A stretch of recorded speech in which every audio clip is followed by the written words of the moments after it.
Hello everyone, কেমন আছো তোমরা সবাই? আশা করি তোমরা খুব ভালো আছো, সুস্থ আছো। আজকে আমি যাচ্ছি আমার দ্বিতীয় আইবুড়ো ভাত খেতে আমার ছোট্টবেলার বন্ধু মাঙ্কার বাড়িতে।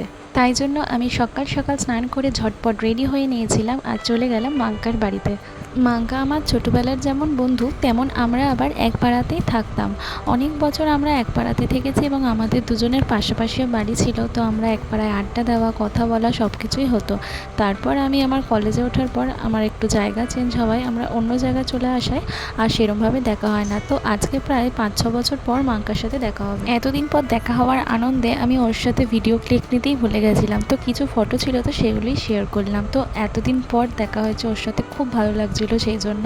আর আমার জন্য এত কিছু আয়োজন করেছে আমি সেটা ভাবতেই পারিনি। আয়োজনে ছিল ভাত, 5 রকমের ভাজা, ডাল, ভেটকি মাছের পাতুরি, মটন কষা আর 5 রকমের মিষ্টি আর চাটনি।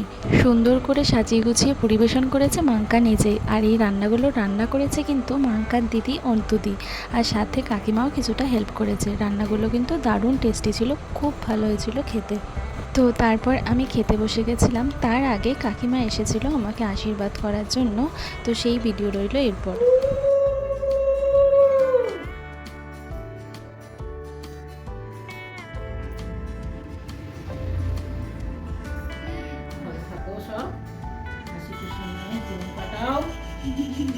আশীর্বাদ পর্ব হয়ে গেছে, এবার খাওয়া দাওয়ার পালা। আমার মুখ দেখে তো বুঝতেই পারছেন যে রান্নাগুলো খুব ভালো হয়েছিল। আর মাঙ্কা দিদি খুব ভালো রান্না করে, আর সব রান্না খুব ভালো করেছিল। একাই করেছিল দিদি, আর তার সাথে কাকিমা কিছুটা হেল্প করেছিল।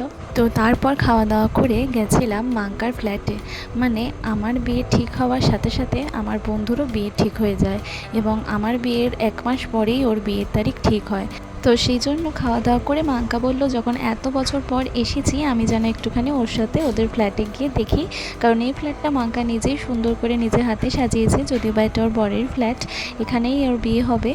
আর তারপরে আমি গেছিলাম ওর সাথে ওদের ফ্ল্যাটে। তো কি সুন্দর করে সাজিয়েছে মাঙ্কা নিজের করে। আমার বিয়ের তারিখ তো ঠিক হয়েছিল 15 ডিসেম্বর, আর তারপরেই জানতে পারি যে মাঙ্কার বিয়ের ডেট ঠিক হয়েছে জানুয়ারি মাসের 24 তারিখ। তো আমি ভাবতেই পারিনি যে আমার এত পরই ওর এত তাড়াতাড়ি বিয়ের ডেট ফিক্সড হয়ে যাবে। তো আমার এটা ভেবেই খুব মজা হচ্ছিল, কারণ আমার বিয়ের পরেই প্রথম বিয়ে বাড়ি ছিল মাঙ্কার বিয়ে, আর বিয়ের পরই আবার বিয়ে বাড়ির প্রথম ইনভিটেশন, মানে তো খুব সাজবো গুজবো, মজা করব, আনন্দ করব। আমাদের অনেক বছর দেখা হয়নি ঠিকই, বাট দুজনের বিয়ে পারপাসে কিন্তু আমাদের দুজনের বেশ ভালোই দেখা হবে। কত তাড়াতাড়ি বড় হয়ে গেলাম আমরা। এই কিছুদিন আগে যখন ছোট ছিলাম পাড়ায় ক্লাবে বসে পুজোর সময় আড্ডা মারতাম, গল্প করতাম, ঠাকুর দেখতাম, কত মজা করতাম। আর এখন আমরা সবাই সবার মতো আলাদাও হয়ে গেছি কাজের সূত্রে, আর সেরকম দেখাও হয় না। আবার বিয়ে হয়ে গেলেও যে যার মতো শ্বশুরবাড়ি চলে যায়, আর দেখা হওয়ার সম্ভাবনা আরোই কম। তো যাই হোক, সামনে বিয়ে, অনেক আনন্দও করতে হবে। তো আজকের মতো আমার দ্বিতীয় আইবুড়ো ভাতে এখানেই শেষ হলো। আমার খুব ভালো লেগেছে আমার দ্বিতীয় আইবুড়ো ভাতে আমার বন্ধুর করা এত আয়োজন। তো সবাই ভালো থাকবে, সুস্থ থাকবে। আবার দেখা হবে পরের ভিডিওতে খুব তাড়াতাড়ি।